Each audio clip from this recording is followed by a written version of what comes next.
Hundreds of youngsters are competing in the Northern New South Wales Amateur Soccer Association tournament over 2 days, and Big Dog himself flew in to kick off proceedings. The NBN star even had time to score from the penalty spot. This area boasts one of the largest junior competitions in the world, and many internationals and state representatives have come from these junior ranks. Competition continues tomorrow. At Cessnock today, motocross riders of all ages were receiving the very best instruction on their chosen sport from Mr Motocross himself, Stephen Gall. Over 40 riders from the Hunter Valley and also Sydney listened intently to the advice handed down by Gall and Australian international motocross star Craig Dack. Gall has been conducting his Yamaha Academy of Off-Road Riding Schools since 1977 and is enthusiastic about the talent in the Hunter. Yes, there's a lot of very good talent in the Hunter area and Newcastle area, and there's a couple of guys here that are really showing me a lot of good skill and talent on the bike, so I'm pleased to see that. Everywhere I go in Australia there's a few here and there, but in the Newcastle area there's a lot of very good talent. There's a lot of bike riders up here.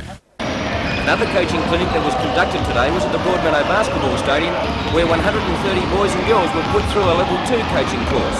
The pupils have been selected from various centres north of Sydney, with the aim of the camp to develop the youngsters' talents in preparation for the 1990 Australian Under-16 titles. They were put through 6 sets of drills ranging from ball handling skills to passing and dribbling. The coaches, under the guidance of Rex Nottage, feel that the boys and girls taking part in the camp are the best talent outside the metropolitan area and should develop into future state and Australian representatives.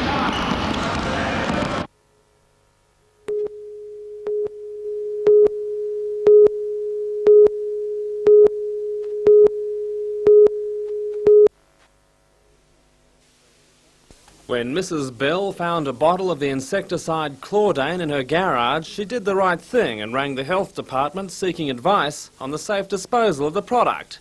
The answer astonished her. Well, I thought that they generally incinerated at high temperatures, and if I rang the Department of Health they would be able to tell me where to take it. And what was their advice? Their advice was to tip it down the sewer. Did you query that? I said to the guy, "You have to be joking," and he said, "No, it's such a small amount, it won't make any difference." So I said, "Right," and hung up. Acting on instructions from the Poisons Information Centre, we took the 500ml bottle to a licensed pest controller for more appropriate disposal. Well, what would happen to you if you poured that down the drain? I would lose my licence. The health department would intervene? Yes, in the Ag department. It's against the law. With that out of the way, it was time for a visit to the health department. Well, I've just spoken to the health department officer who gave that advice, and his reaction was simply, yes, he was wrong. He said that after he put the phone down, he thought about it some and realised he'd given the wrong advice, but without a return number, what could he do? Now, if you want the correct advice on how to dispose of household waste, the Water Board has just released a pamphlet. The Water Board has published a pamphlet which spells it out plainly. Don't pour pesticides down drains. Hunter Water Board Deputy Director Peter Michelle says he is concerned that the Health Department would give conflicting advice, adding that he will be in touch with them. Meanwhile, the Water Board has plans to conduct a poisons disposal campaign in September or October, similar to one already conducted in Sydney. Homeowners will be encouraged to check their houses and sheds for unwanted and leftover chemicals and then deliver them to pre-arranged collection points. Do you believe there'd be a fair quantity of those chemicals in the community? Judging by the reaction in Sydney, yes, I think we'd all be surprised at just what people have got stored away in their back sheds. Some of it not too bad, others probably pretty dangerous, and we just caution people to be careful about how they handle the material. Any doubt at all, don't hesitate, give us a ring, and we'll have somebody come and have a look at it and give them advice on it.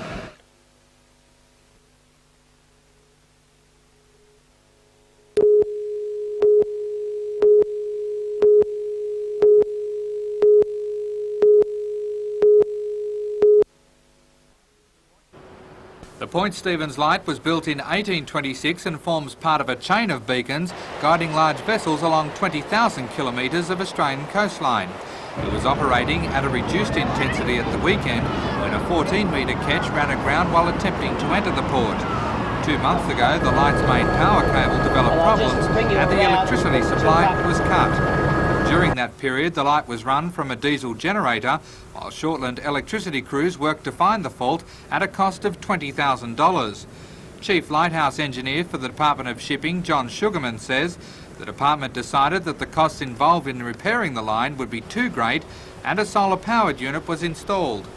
The department then approached the Maritime Safety Advisory Committee and asked that the range of the light be reduced from 17 kilometres to 10. The committee adopted the recommendation, considering lighthouses at Sugarloaf Point and Nobbies were fully operational and no commercial vessels enter Port Stephens. The Maritime Services Board has installed a white beacon on Corrie Island inside the port to assist recreational boat users and fishermen. Darren Curtis for NBN News.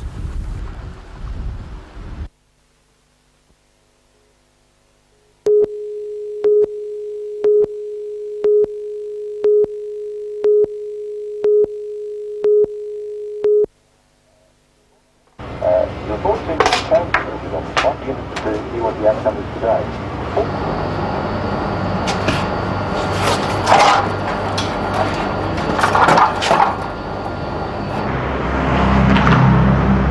They scratch them and try to hand them in somewhere. Well, they'll get He them won't in. say that, but that would be the case here.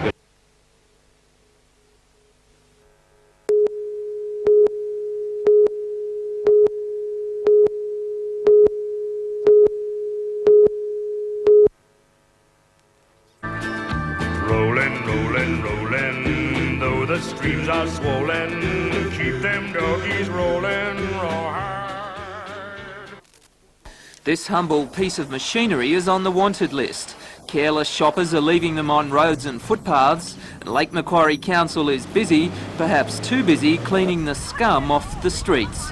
A customer came in and said they saw a ute pull up and someone throw trolleys in the back of the ute, and they took the registration number. When we tracked that down, it turned out to be a Lake Macquarie Council utility, and that was at 5 o'clock on a Thursday afternoon during trading hours. Fruit shop owner Michael Gallagher received this note from council informing him of an abandoned trolley, and if he wanted it back, he'd have to cough up $30.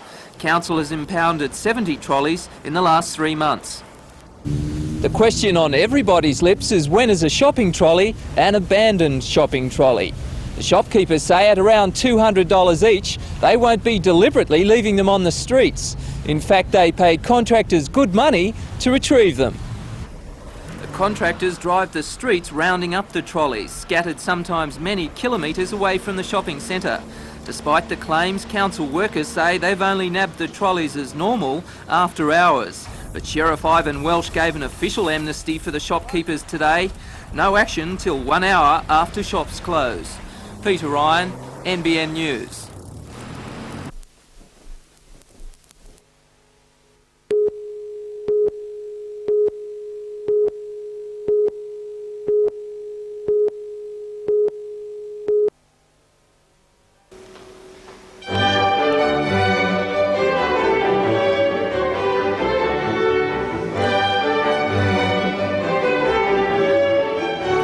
The Australian Chamber Orchestra is Australia's finest, and it's eagerly enjoyed by music lovers across the country and overseas as well. Thanks to a $10,000 sponsorship grant by Grace Brothers, which is already the orchestra's biggest supporter, the people of Newcastle will be able to enjoy a series of performances at home. To officially recognise the funding agreement, 17 members of the orchestra gave what could be their shortest ever performance, a 6-minute recital of Vivaldi's Concerto alla Rustica, to a select audience including company executives and the mayors of both Newcastle and Lake Macquarie. Concert manager Anthony Jeffries said the Conservatorium Concert Hall is one of the most exciting venues in which the orchestra has yet performed. This concert hall is arguably the best smallish concert hall in Australia, and it is absolutely ideal for our orchestra.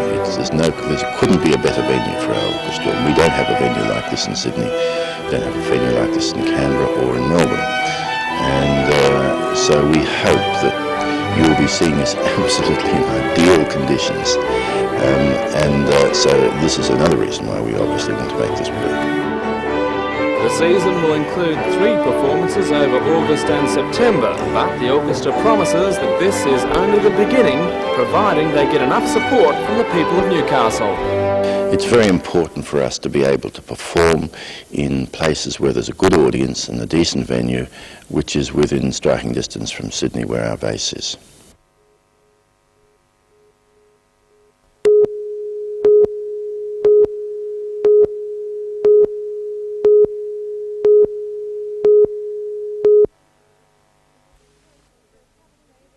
The residents say their protest will probably achieve little. For years they've asked Port Stephens Council to fix CM Road, but all they get are band-aid treatments, the filling up of ever-appearing potholes. Most of our cars get the daylights belted out of them by trying to drive on them. The government taxes us more petrol money and all this sort of thing, but who do you go to get any results? This fella can't do it on his own. Due to the recent wet weather, CM Road is rapidly being eaten away. But we've got to make a noise to residents you say like most people, of the damage is somebody's due going to to get offended increased somewhere truck and and come up and road say, traffic. we better fix their road. The road's that wide and all the edges are like that. It's ridiculous. Or the edge drops away to about 18 inches. This particular truck over here now, I've seen go through here 4 times today. And it's threefold the traffic on this road on the weekend. Port Stephens Council says they can't fix the road properly because they don't get enough money from the state government. Council says they receive in total about $1.3 million to fix and construct roads, and that doesn't go far enough. I could spend well over $500,000 on that road just to bring it up to what I would consider to be safe. This section's bad. It's terrible.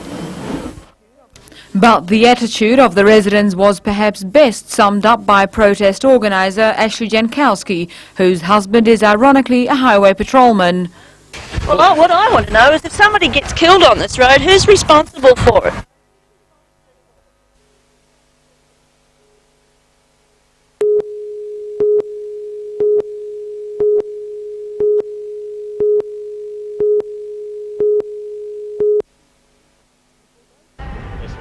Although 2 security guards have been hired to keep an eye on the bus, only one was in Charlestown Square with the vehicle yesterday.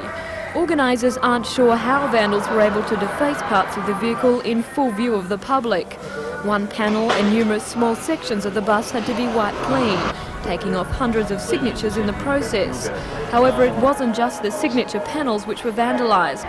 Even the windows, number plate and headlights had been attacked. Although workmen from Blue Ribbon coaches were able to take off the worst of the graffiti, organisers say the rest of it will have to stay. Despite the delay, the bus eventually arrived at the Hunter Lawn to gather more signatures. For the crowd, the wait had not been wasted. 6 of the cars from the Burke to Broome Bash were on display. Fresh from their ordeal, the owners were doing their part to support Newcastle's bid for the frigates.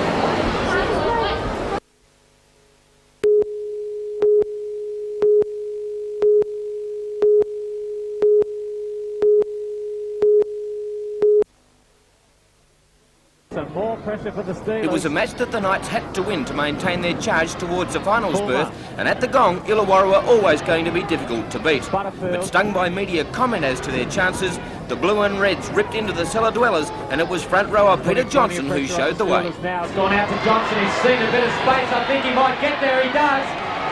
And there's a try from the Knights. Then at the 30-minute mark of the first half, Great Britain and Illawarra number 7 Andy Gregory made a dreadful mistake, and Knights winger Jeff Doyle sprinted 90 metres to score and set up a comfortable lead. Jeff Doyle, they're not going to catch the winner.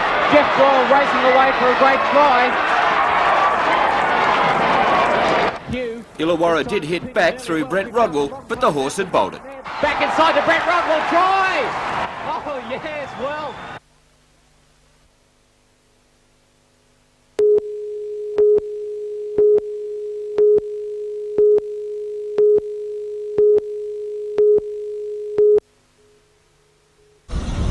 The twin-engine Cougar was on a regular training flight from the Cessnock Air Academy with an instructor and 2 students aboard when a warning light began glowing after they had been airborne for an hour. As wind gusts increased, the pilot decided to land at Rutherford, closer to emergency services and on a wider strip. For more than an hour, the plane flew over Maitland, burning up excess fuel, while the pilot continued checks on the plane's systems. The plane made a low-level sweep over the airport, so it could be assessed whether the undercarriage was in fact down and locked. After a few tense minutes, the plane made its final approach and touched down, returning its 3 occupants to the ground safely. Inspection by an aircraft engineer found a hydraulic lock switch for the undercarriage had become stuck, only giving the pilot a false warning light reading.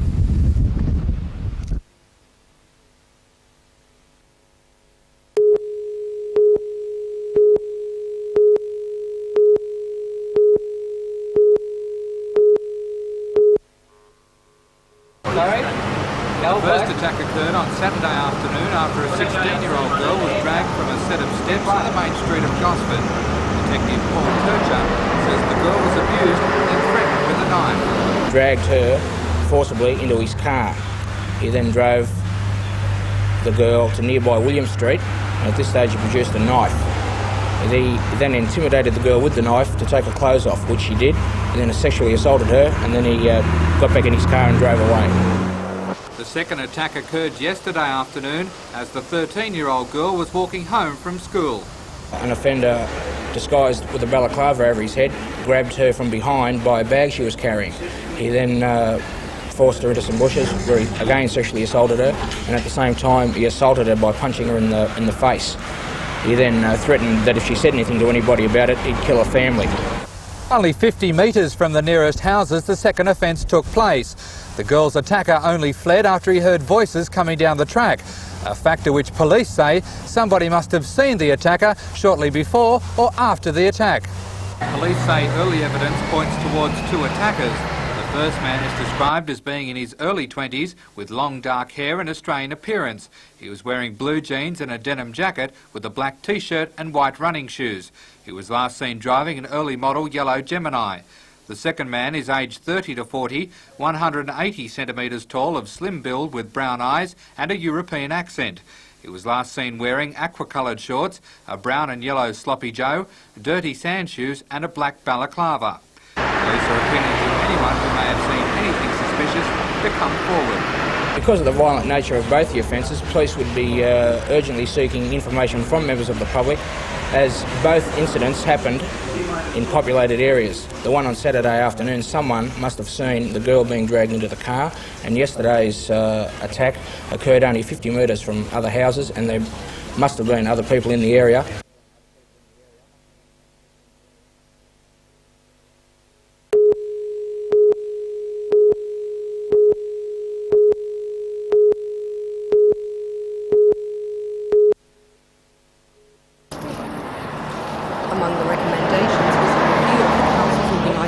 Structure by consultants to remove a number of anomalies. One suggestion was to introduce performance-based contracts for senior staff.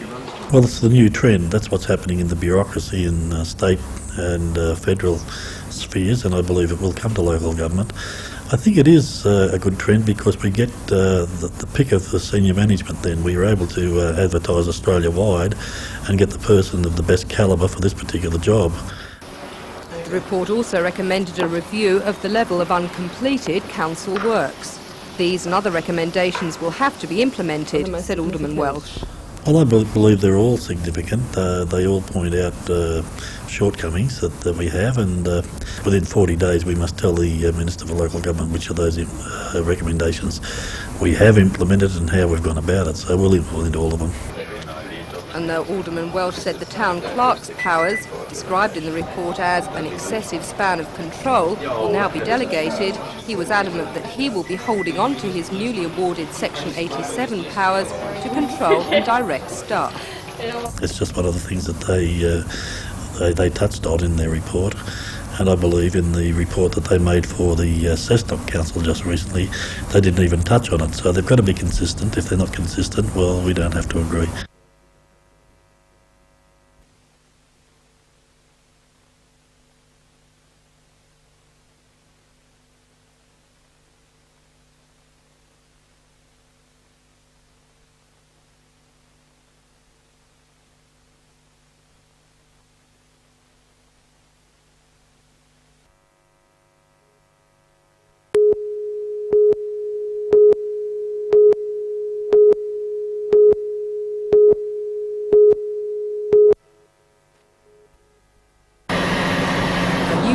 Car is worth around $500,000, but this old and rusty model will be well worth its coal dust for injured miners who want to get back to the pits. It's the Rehabilitation Service's first piece of genuine mining equipment that will help test the miners' injuries, and it will become a vital part of the Get Well service, which includes physiotherapy and fitness using this gymnasium equipment. But the shuttle car, donated by Lambton Colliery, proved hard to put into place. Though the mobile crane was able to lift it, the wheels were locked and technicians had to be called out to push the car into the building. Later, this outside section will be converted to a simulated mine with an uneven surface, walking tracks, wet slurry and plenty of rubble. The rehabilitation section will be officially opened later this month.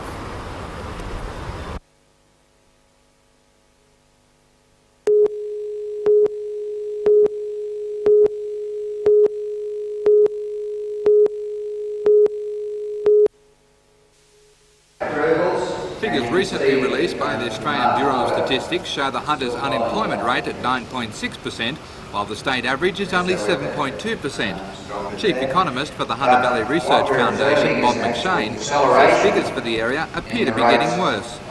If you were to compare the level of employment over the months December through to February of this year, we actually had a decline in total employment within the region. It went down marginally. More women, however, are entering the paid workforce to help support family incomes and meet repayment commitments. Mr McShane also advises that first home buyers should be working to increase their initial deposit before entering the market and not overcommitting themselves while interest rates remain unstable. Darren Curtis for NBN News.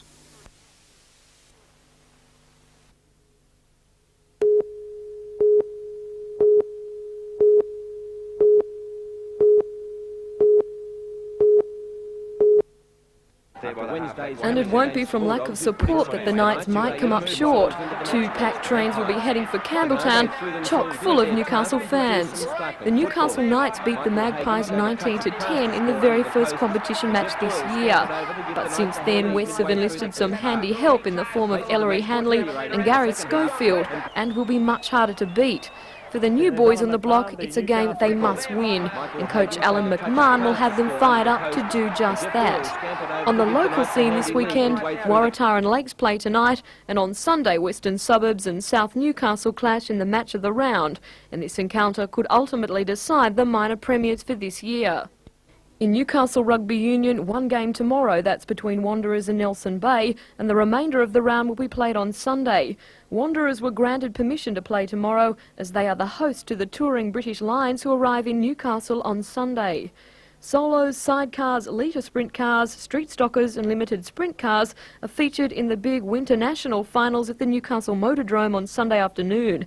It's a family day and the racing is sure to be of a high standard.